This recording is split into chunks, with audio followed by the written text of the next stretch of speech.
Shalom,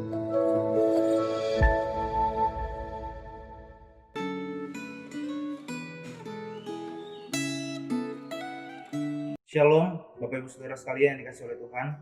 Sebelum kita mulai renungan kita, mari kita bersatu dalam doa. Bapa kami dalam surga, kami bersyukur Tuhan untuk penyertaan-Mu dalam kehidupan kami, untuk kasih setia-Mu Tuhan yang tidak pernah habis dalam kehidupan kami. Dan hari ini Tuhan kami mau merenungkan firman-Mu, Tuhan yang pimpin setiap kami, kami boleh mengerti, memahami apa yang menjadi pesan Tuhan bagi setiap kami. Di dalam nama Tuhan Yesus kami berdoa dan kami mengucap syukur. Amin. Bapak Ibu Saudara sekalian yang dikasih oleh Tuhan, mungkin kita tidak asing lagi dengan salah satu suku di Israel, yaitu suku Lewi. Suku Lewi adalah suku yang dipilih Tuhan untuk melayani Tuhan di kemah suci. Mereka dipanggil untuk mendedikasikan hidup mereka karena mereka adalah kepunyaan Tuhan sendiri. Panggilan yang khusus ini Tuhan berikan bagi suku Lewi yang tidak dialami oleh suku-suku Israel yang lain.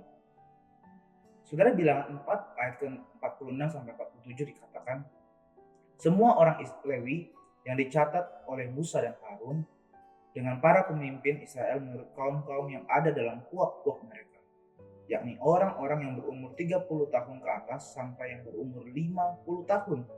Setiap orang yang wajib melakukan pekerjaan jabatan di kemah pertemuan dan pekerjaan pengangkatan barang.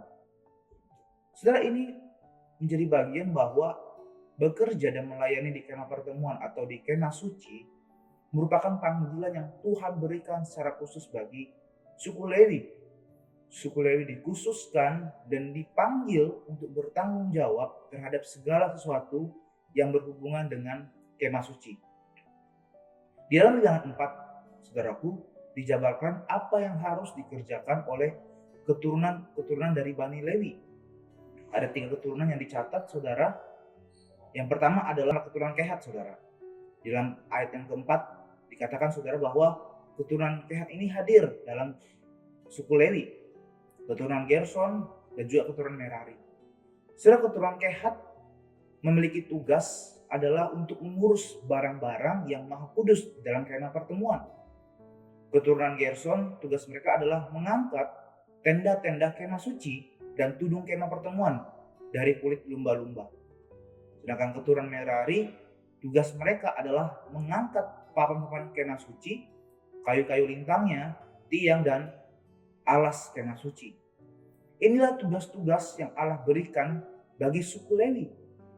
Dicatat dengan begitu detail dan suku Lewi harus mengerjakannya dengan baik dan tuntas.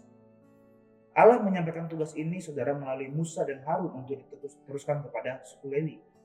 Dan tugas dari Tuhan ini begitu detail sehingga tidak ada alasan bagi mereka untuk tidak melaksanakan segala tugas mereka dengan penuh tanggung jawab. Saudara, ada 3 hal mengapa suku Lewi harus dengan penuh tanggung jawab menuntaskan pekerjaan atau tugas mereka. Yang pertama, saudaraku, karena tugas ini diberikan langsung oleh Tuhan. Saudara, Tuhan atas semesta alam adalah Tuhan yang memberi tugas ini bagi suku Lewi. Dia pemimpin yang tertinggi, sehingga mau tidak mau mereka perlu tunduk terhadap instruksi Tuhan yang adalah Tuhan mereka sendiri. Oleh karena itu, tugas ini adalah tugas dari Tuhan. Maka Bani Lewi tidak memiliki alasan untuk menolaknya, karena hidup mereka adalah kepunyaan Tuhan sendiri. Mereka dipanggil, dikhususkan untuk melayani Allah. Sehingga Bani Lewi perlu mengerjakan tugas ini dengan penuh tanggung jawab.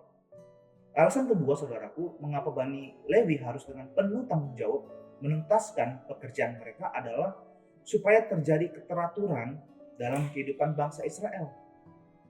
Coba bayangkan, saudaraku, Tuhan tidak memberi panggilan khusus bagi suku Lewi. Mungkin saja pelayanan ibadah di kemah suci akan berantakan. Dan tentu saja hal ini bertabrakan dengan natur Allah sendiri yang terorder. Allah yang kita sembah bukanlah Allah yang berantakan. Apapun yang dikerjakan Allah itu sesuai dengan naturnya, yaitu terorder, tersusun dengan rapi. Sehingga hal inilah, saudaraku, yang harusnya dikerjakan oleh suku Lewi.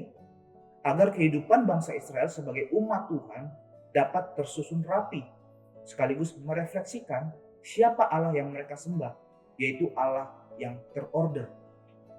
Alasan yang ketiga yang terakhir saudara adalah karena Allah memberikan tugas ini sesuai dengan kesanggupan dari masing-masing keturunan suku Lewi. Tugas keturunan Kehat dan Gerson berbeda. Begitupun dengan Merari dengan Gerson. Karena Allah tahu saudara apa yang menjadi kesanggupan dari masing-masing mereka. Sehingga Allah memberikan tanggung jawab ini sesuai dengan kapasitas mereka masing-masing. Dari sini saudara kita bisa memahami bahwa Allah begitu baik mengatur umatnya, Israel. Dan begitu detail dia mengatur satu persatu. Lalu saudara, apa implikasinya firman Tuhan ini bagi setiap kita hari ini? Saudara, Efesus pasal 2 ayat ke-10 dikatakan, karena kita ini buatan Allah, diciptakan dalam Kristus Yesus untuk melakukan pekerjaan baik yang dipersiapkan Allah sebelumnya. Ia mau supaya kita hidup di dalamnya. Saudara, keselamatan dari Kristus tidak membuat kita menjadi pribadi yang kosong, berhenti begitu saja. Ada satu hal yang harus dinyatakan dalam keselamatan yang sudah Kristus kerjakan dalam kita sebagai orang-orang yang sudah ditebus, yaitu melakukan pekerjaan baik. Sama seperti suku Lewi saudara, kita pun Tuhan percayakan untuk bertanggung jawab atas setiap tugas yang Allah percayakan dimanapun kita berada. Baik tugas di pekerjaan kita, tugas di usaha-usaha kita, terlebih tugas di dalam pelayanan di gereja yang Tuhan percayakan. Karena Kristus sudah menyelamatkan kita saudara, maka hidup kita hanya untuk Kristus dan hanya untuk kemuliaannya saja.